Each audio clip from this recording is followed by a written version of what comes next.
ಮಾದಪಟ್ಟಣ quarry ದುರಂತಕ್ಕೆ ಸಂಬಂಧಪಟ್ಟಂತೆ ಇಡೀ ರಾಜ್ಯಾದ್ಯಂತ ಆಕ್ರೋಶ ವ್ಯಕ್ತವಾಗ್ತಾ ಇದೆ. ಅಕ್ರಮ ಕ್ವಾರಿ ಮಾಲೀಕನನ್ನ ಬಂಧಿಸಬೇಕು ಅಂತ ಈಗ ಸಮರ್ಥನೆ ಕೂಡ ವ್ಯಕ್ತವಾಗ್ತಾ ಇದೆ. ಅವರನ್ನ ಕೂಡಲೇ ಅರೆಸ್ಟ್ ಮಾಡಬೇಕು ಅಂತ ಜನ ಇದನ್ನ ಸಮರ್ಥನೆ ಕೂಡ ಮಾಡ್ಕೊಳ್ತಾ ಇದ್ದಾರೆ. ನಾಯಕರು ಕೂಡ ಇದರ ಪರವಾಗಿ ಬಂದು ನಿಲ್ತಾ ಇದ್ದಾರೆ. ಅಕ್ರಮ ಕ್ವಾರಿ ಮಾಲೀಕನ ಪರವಾಗಿ ಗಣಿ ಇಲಾಖೆ ಕಮಿಷನರ್ ನಿಂತಿದ್ದಾರೆ. ಮಾದಪಟ್ಟಣ ಕ್ವಾರಿ ಲೀಗಲ್ ಆಗಿದೆ ಅಂತ ಗಣಿ ಇಲಾಖೆ ಆಯುಕ್ತರು ಹೇಳಿದ್ದಾರೆ. ನಮ್ಮ ಗಣಿ ಇಲಾಖೆ ಅಧಿಕಾರಿಗಳದ್ದು ಏನೂ ತಪ್ಪಿಲ್ಲ. ಈ ರೀತಿಯಾಗಿ ಅವರು ರಕ್ಷಣೆಗೆ ಮುಂದಾಗ್ತಾ ಇದ್ದಾರೆ. ಈಗ ಮಾಲೀಕನ ರಕ್ಷಣೆಗೆ ಟೊಂಕ ಕಟ್ಟಿ ನಿಂತಿದ್ದಾರೆ ಸೀನಿಯರ್ ಜಿಯಾಲಜಿಸ್ಟ್ಗಳು. ಹಾಗಾದ್ರೆ ಮುಖ್ಯಮಂತ್ರಿಗಳೇ ಏನಿದು? ನಿಮ್ಮ ಅಧಿಕಾರಿಗಳು ಇಷ್ಟೊಂದು ಉಡಾಫೇತನವನ್ನು ಹೊಂದಿದಾರ? ಯಾಕೆ ಇಷ್ಟೊಂದು ನಿರ್ಲಕ್ಷ್ಯವನ್ನು ವಹಿಸ್ತಾ ಇದ್ದಾರೆ? ಯಾಕೆ ಅಕ್ರಮ ಕ್ವಾರಿ ಮಾಲೀಕರ ಪರವಾಗಿ ಅವರು ನಿಲ್ತಾ ಇದ್ದಾರೆ ಅನ್ನೋ ಪ್ರಶ್ನೆ ಈಗ ಫ್ರೀಡಮ್ ಟಿವಿ ನಿಮ್ಮನ್ನು ಮಾಡ್ತಾ ಇದೆ. ಜನರು ಕೂಡ ಇದೇ ಪ್ರಶ್ನೆಯನ್ನ ಮಾಡ್ತಾ ಇದ್ದಾರೆ. ಈ ರೀತಿ ಅಕ್ರಮ ಕ್ವಾರಿಗಳನ್ನು ನಡೆಸಿ ಎಲ್ಲ ರೀತಿಯಾದಂತಹ ಕಾನೂನು ಕ್ರಮಗಳನ್ನು ಗಾಳಿಗೆ ತೂರಿ, ಎಲ್ಲ ರೀತಿಯಾದಂತಹ ನಿಯಮಗಳನ್ನು ಗಾಳಿಗೆ ತೂರಿ ರಾಜಾರೋಷವಾಗಿ ಗಣಿಗಾರಿಕೆಯನ್ನು ಮಾಡ್ತಾ ಇದ್ದಾರೆ. 7 ಜನರ ಪ್ರಾಣವನ್ನು ಕೂಡ ಹರಣ ಮಾಡಿದ್ದಾರೆ. ಆದರೂ ಕೂಡ ನೀವು ಎಚ್ಚೆತ್ಕೊಳ್ಳೋದಿಲ್ಲ ಅಂತಂದರೆ ಹೇಗೆ? ಇದಕ್ಕೆ ಸಂಬಂಧಪಟ್ಟಂತೆ ಜನ ಆಗ್ರಹ ಮಾಡ್ತಾ ಇದ್ದಾರೆ. ಯಾವನ್ರಿ ಆತ? ಅವನನ್ನು ಮೊದಲು ಅರೆಸ್ಟ್ ಮಾಡಿ, ತನಿಖೆ ಮಾಡಿ ಅಂತ ಹೇಳ್ತಾ ಇದ್ದಾರೆ. ಕ್ವಾರಿ ದುರಂತದಲ್ಲಿ 7 ಜನ ಬಲಿಯಾಗಿದ್ದಾರೆ. ಆದರೂ ಕೂಡ ಅಧಿಕಾರಿಗಳು ಸೊಲ್ಲೆತ್ತಾ ಇಲ್ಲ. ಕಾರ್ಮಿಕರ ಜೀವಕ್ಕೆ ಬೆಲೆ ಇಲ್ವಾ ಸ್ವಾಮಿ? ಮೃತರ ಕುಟುಂಬದ ಆಕ್ರೋಶ ವ್ಯಕ್ತವಾಗ್ತಾ ಇದೆ. ಈ ಸಮಾಜದಲ್ಲಿ ಬಡವರ ಪ್ರಾಣಕ್ಕೆ ಪ್ರಾಮುಖ್ಯತೆನೇ ಇಲ್ವಾ? ಕಾರ್ಮಿಕರ ಸುರಕ್ಷತೆಗೆ ಯಾವುದೇ ಕ್ರಮ ಕೈಗೊಳ್ತಾ ಇಲ್ಲ ಕ್ವಾರಿ ಮಾಲೀಕರು. ನೋಡಿ, ಇಲ್ಲೇನಾಗುತ್ತೆ ಅಂತಂದ್ರೆ, ಒಬ್ಬ ವ್ಯಕ್ತಿ ಏನಾದರೂ ತಪ್ಪಿಸ್ಕೊಂಡು ಬಿಟ್ರೆ, ಈ ರೀತಿಯಾಗಿ ಅಮಾಯಕರ ಪ್ರಾಣವನ್ನು ಹರಣ ಮಾಡಿ, ಈ ರೀತಿಯಾಗಿ ಅಮಾಯಕರ ಸಾವಿಗೆ ಕಾರಣವಾಗಿ ಅದರ ಕಾರಣೀಭೂತರು ಯಾರಿದಾರಲ್ವಾ, ಆ ಪ್ರಭಾವಿಗಳು ಎಸ್ಕೇಪ್ ಆದಾಗ ಏನಾಗುತ್ತೆ ಅಂತಂದರೆ, ಕಾನೂನು ಕುಣಿಕೆಯಿಂದ ಪಾಸ್ ಆಗಿದಾಗ ಏನಾಗುತ್ತೆ ಅಂತಂದರೆ, ಮುಂದೆ ಅವರಿಗೆ ಈ ರೀತಿಯಾದಂತಹ ಒಂದು ನಿರ್ಲಕ್ಷ್ಯಗಳನ್ನು ಎಸಗೋದಕ್ಕೆ, ಈ ರೀತಿಯ ಇನ್ನಷ್ಟು ಒಂದು ಪ್ರಕರಣಗಳು ಎಸಗೋದಕ್ಕೆ ಆರ್ಥಿಕವಾಗಿರುವಂತಹ ಜೊತೆಗೆ ನೈತಿಕವಾದಂತಹ ಒಂದು ಬಲ ಬಂದಂತಾಗುತ್ತೆ. ಏನ್ರಿ ಮಾಡ್ಕೊಳ್ತಾರೆ? ದುಡ್ಡಿದೆ ನನ್ನ ಹತ್ರ, ಯಾರು ಏನು ಮಾಡ್ಕೊಳ್ತಾರೆ ಅನ್ನೋ ಒಂದು ಧೈರ್ಯ ಬರುತ್ತೆ. ನಿಯಮಗಳ ಉಲ್ಲಂಘನೆ ನಡೀತಾ ಇದೆ, ಆದರೂ ಕೂಡ ಅಧಿಕಾರಿಗಳು ನಿರ್ಲಕ್ಷ್ಯ ಮಾಡ್ತಾ ಇದ್ದಾರೆ. ಕ್ವಾರಿ ಸ್ಥಳಕ್ಕೆ ಅಧಿಕಾರಿಗಳು ಎಷ್ಟು ಬಾರಿ ವಿಸಿಟ್ ಮಾಡಿದ್ದಾರೆ? ಮಾದಪಟ್ಟಣದಲ್ಲಿ ನಿಯಮಗಳ ಉಲ್ಲಂಘನೆ ಯಾಕಾಗಿ ನಡೀತು? ಮೂಲ ಮಾಲೀಕರ ಬದಲು ಅನರ್ಹ ವ್ಯಕ್ತಿಗಳು ಲೀಸನ್ನು ಪಡ್ಕೊಂಡಿದ್ದು ಹೇಗೆ? ತಿಪ್ಪಗೊಂಡನಹಳ್ಳಿ ಡ್ಯಾಮ್ಗೆ ಧಕ್ಕೆ ಬಗ್ಗೆ ಸರ್ಕಾರಕ್ಕೆ ವರದಿ ಏನಾದರೂ ಕೊಟ್ಟಿದ್ದೀರಾ ನೀವು? ಮಾದಪಟ್ಟಣದ ರಾಯಲ್ಟಿ ಕಳ್ಳತನಕ್ಕೆ ಯಾಕೆ ತುಟಿ ಬಿಸ್ತಾ ಇಲ್ಲ? ನೋಡಿ, ಆಗಲೇ ಹೇಳ್ತಾ ಇದ್ದೀವಿ ನಾವು, ನಿನ್ನೆಯಿಂದ ನಿರಂತರವಾಗಿ ಮಾತನಾಡ್ತಾ ಇದ್ದೀವಿ. ರಾಜ್ಯ ಸರ್ಕಾರಗಳಿಗೆ, ಕೇಂದ್ರ ಸರ್ಕಾರಗಳಿಗೆ ಅತಿ ಹೆಚ್ಚು ರಾಯಲ್ಟಿ ಹೋಗೋದೇ ಈ ಗಣಿಗಾರಿಕೆಗಳಿಂದ.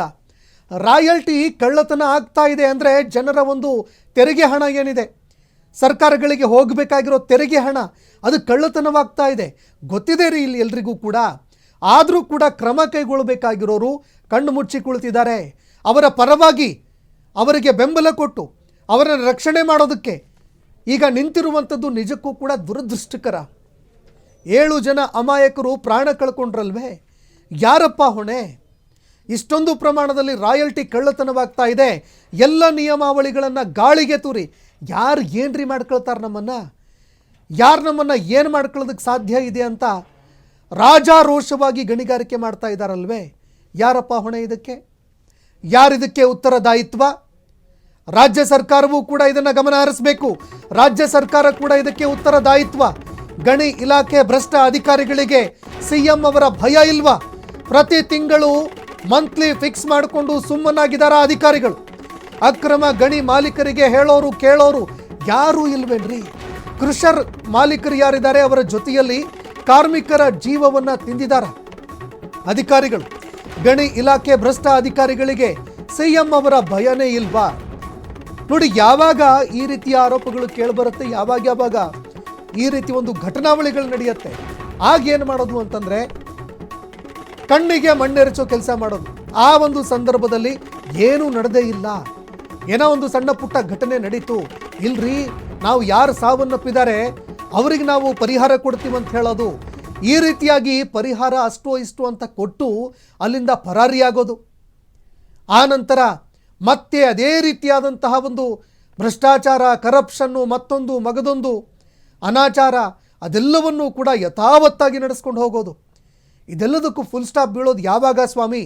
ನೋಡಿ, CM DK ಶಿವಕುಮಾರ್ ಅವರು ಇದರ ಬಗ್ಗೆ ಕ್ರಮ ಕೈಗೊಂಡಿದ್ದೆ ಆದರೆ ನಾವೇ ಪ್ರಶಂಸೆ ವ್ಯಕ್ತಪಡಿಸ್ತೀವಿ. ವಿಚಾರಕ್ಕೆ ಸಂಬಂಧಪಟ್ಟಂತೆ ರಾಜ್ಯದ ಜನತೆ ಇದ್ರೆ ಈ ರೀತಿ CM ಇರಬೇಕ್ರಿ ಅಂತ ರಾಜ್ಯದ ಜನರೇ ಅವರ ಬೆನ್ನನ್ನು ತಟ್ಟುವಂತಹ ಕೆಲಸವನ್ನು ಮಾಡ್ತಾರೆ.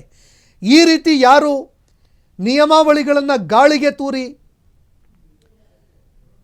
ಅಲ್ಲಿನ ನಿಯಮಗಳನ್ನು ಗಾಳಿಗೆ ತೂರಿ ಯಾರು ಅಕ್ರಮವಾಗಿ ಗಣಿಗಾರಿಕೆ ಮಾಡ್ತಾ ಇದ್ದಾರೆ ಅಂಥವರ ವಿರುದ್ಧ ಕಠಿಣ ಕ್ರಮ ಕೈಗೊಂಡ್ರೆ, ನಿರ್ದಾಕ್ಷಿಣ್ಯವಾಗಿ ಯಾವುದೇ ಕಾರಣಕ್ಕೂ ಕೂಡ ಇಂಥವರಿಗೆ ಮಣಿಯೋದಿಲ್ಲ ಅಂತೇನಾದರೂ ಕ್ರಮ ಕೈಗೊಂಡಿದ್ದೆ ಆದರೆ ಆಗ ಬೇರೆ ಯಾರ್ಯಾರು ರಾಯಲ್ಟಿ ಕಣ್ತಪ್ಪಿಸ್ತಾ ಇದ್ದಾರಲ್ಲ ಅವರಿಗೂ ಕೂಡ ಇದೊಂದು ರೀತಿ ಎಚ್ಚರಿಕೆ ಗಂಟೆ.